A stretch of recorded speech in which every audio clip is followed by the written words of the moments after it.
Mga kababayan, kamusta po kayo? Ngayon lang po muli tayo nakapag-update sa lagay ng ating panahon. November 4 na po 2024, meron po tayong update sa lagay ng ating panahon at dito po sa panibagong bagyo na ating minomonitor. Pero bago ho natin yan ipagpatuloy, huwag niyo po munang kakalimutan na i-like at i-subscribe ang ating YouTube channel and then pahit na rin ng notification bell. Maraming salamat po mga kababayan. Kahapon po, ito pong active low pressure area na ating minomonitor na nasa labas pa po kahapon ng Philippine Area of Responsibility ay nakapasok na po ng ating PAR. And as of now mga kaibigan, tinatahak niya po ang lokasyon po na may layo na 1,110 kilometers east of Eastern Visayas at meron na po siyang lakas na 65 kilometers per hour. Pa northwest po ang kilos sa bilis na 30 kilometers per hour.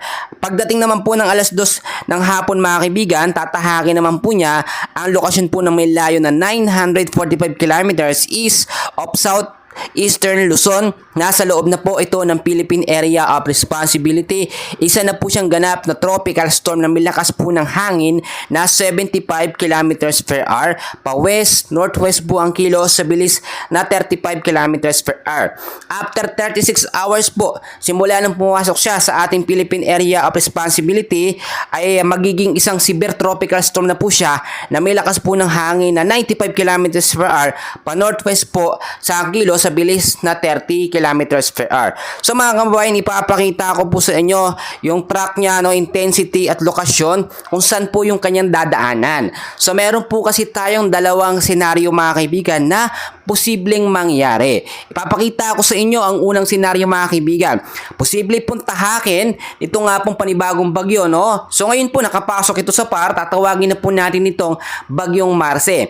Unang senaryo po mga kaibigan, posible niya pong daanan ito nga pong extreme Northern Luzon, nakita nyo naman sa ating track, pero malayo po sa ating Philippine landmass. So yung mga lugar na posibleng daanan, ito nga pong extreme Northern Luzon, sa first scenario natin, posibleng maapektuhan. So ngayon po maging handa yung mga lugar po na malalapit dyan. Yung pangalawang scenario natin mga kaibigan, ang sinasabi natin na medyo delikado po. Paano ko nasabi? Posible po kasing siyang gumilid or dumikit po sa ating Philippine landmass at mag-recurve, So maapektuhan yung lugar po dito sa may bandang extreme Northern Luzon. Yan po yung pangalawang senaryo na ating pong minomonitor na may posibilidad po na mangyari mga kaibigan. At kung titignan nyo mga kaibigan, eto pong kaulapan, nito nga pong panibagong bagyo or si bagyong Marce, ay maliit lamang. Kapansin-pansin po kasi maliit na kaulapang nasa sirkulasyon po. Na binabantay ang bagyo natin ngayon ay tinatawag din po yung compact storm, Yan paikot po na yan. Maliit siya mga kaibigan, pero ito po yung sinasabi natin. Kapag ganito po kasi ang senaryo na maliliit lamang yung bagyo, ito po ay mabilis lumakas or mabilis ding humina kapag naglandfall sa ating Philippine landmass. Kaibahan niya dito kay Bagyong Leon, sobrang malaki po mga kaibigan, stable po yung lakas niya mga kaibigan. So nakikita naman natin, etong si Bagyong Marce, maliit lamang yung sirkulasyon niya pero mabilis lumakas, Napansin naman natin, malayo pa siya, nasa may silangang Mindanao pa, ilang araw pa lang nakakalipas, bigla naman po nakapasok sa ating Philippine Area of Responsibility. Mabilis siyang kumikilos kasi madalas nasa 30 kilometers per hour siya, unlike po sa ibang mga bagyo, nasa 10 or 15 kilometers per hour lamang yung pagkilos niya. Ito masyado pong mabilis. So yun yung nakakatakot po dito kay Bagyong Marce mga kaibigan, dahil nakita naman natin tuloy-tuloy po ang sirkulasyon niya at talagang hindi po humihinto. So may mga lugar na posibleng mga apektuhan within the next 28 to 48 hours, especially po yung extreme Northern Luzon. Alam po natin, yung area na yan po yung dinaanan.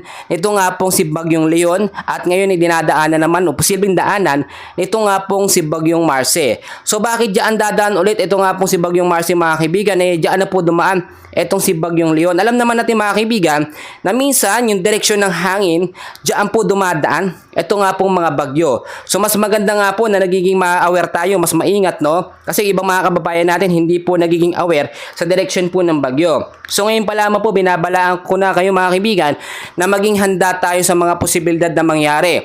dahil posibleng magtaas anytime soon ang pag-asa ng storm wind signal number 1 sa ilang bahagi po ng extreme northern Luzon. Dahil nga po within the next 24 hours, ito'y magiging isang ganap na tropical storm, no, hanggang sa maging severe tropical storm.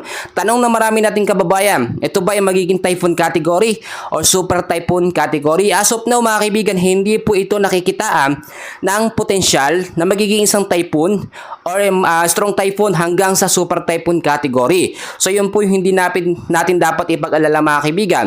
And as of now, nasa karagatan pa siya mga kaibigan at hindi pa naman siya nakadikit sa ating Philippine landmass.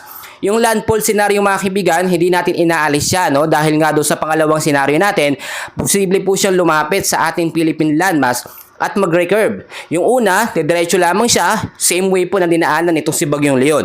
So mas maganda maging alerto tayo. Ngayong umaga din mga kaibigan, meron din tayong banta ng easterlies na nakakadagdag ng apekto ng sama ng panahon sa ating bansa at ito yung nakaka-epekto po sa eastern portion po ng Luzon at ng Visayas. So ngayong araw mga kaibigan, meron pa rin po tayong forecast weather condition sa area po ng Batanes at ng Babuyan Island. Patuloy pa rin po makakaranas ng maulap na kalangitan na may mahina hanggang sa posibleng malakas na pag-uulan dahil po yan sa tinatawag natin na northeasterly wind blow, no? Ito nga pong malamig na hangin tapos sumabay pa itong isang bagyo. Wala naman po ito masyadong impact pero mag-ingat tayo sa trap po or extension ng hangin. Ito nga pong si Bagyong Marce na posibleng makapekto dyan po sa lugar ng Batanes at ng Babuyan Island. Sa ilang bahagi naman po ng Bicol Region, Eastern Visayas, Aurora, Quezon, the rest po ng Cagayan Valley, asahan din po natin na maulap na kalangitan dyan at may mga pag-uulan pagdating sa hapon at sa gabi dahil po sa easterlies o yung mainit na hangin na nanggagaling sa karagatang Pasipiko. Dito naman sa Metro Manila at ilang bahagi ng ating bansa, asahan naman natin ng medyo maaliwalas na panahon sa umaga pero may tsansa ng maulat na panahon sa hapon at sa gabi dahil naman po sa banta ng localized thunderstorm na madalas tumatagal ng 1 hanggang 2 oras. So bukod dyan mga kaibigan, bantayan natin, monitor natin ito nga pong si Bagyong Marce and as of now, no, marami tayong magiging kaganapan sa pagkilos niya. Hindi pa naman clear yung sinasabi natin na extreme northern Luzon na kanyang dadaanan pero may mga posibilidad na matuluyan sa scenario 1. Yun po yung maganda, no mga kaibigan. So ngayon pa lamang pinaghahanda na po natin. Unang-una pinapaalala ko, maging aware tayo sa lagay ng ating panahon, maging informed, alam dapat natin yung lagay at direksyon ng bagyo sa mga lugar natin. At yung pangalawa, palagi po tayong maging safe sa ating mga kagamitan. Isip natin ang ating mga kagamitan kapag ganitong may banta ng panibagong bagyo. Pangatlo, mag-imbak ng pagkain. Yung mga kahilang po natin, magkaroon ng constant communication at panghuli mga kaibigan, manatili sa ating mga kabahayan kapag may banta po ng bagyo or malalakas po na pag-uulan. So mga kababayan ko, yan lamang pong update natin sa lagay ng ating panahon. So patuloy ko kayong i-update sa mga susunod na kaganapan, no? Meron tayong pinaka-latest na update mamaya sa lagay ng ating panahon. Maraming salamat, magandang araw po sa inyong lahat.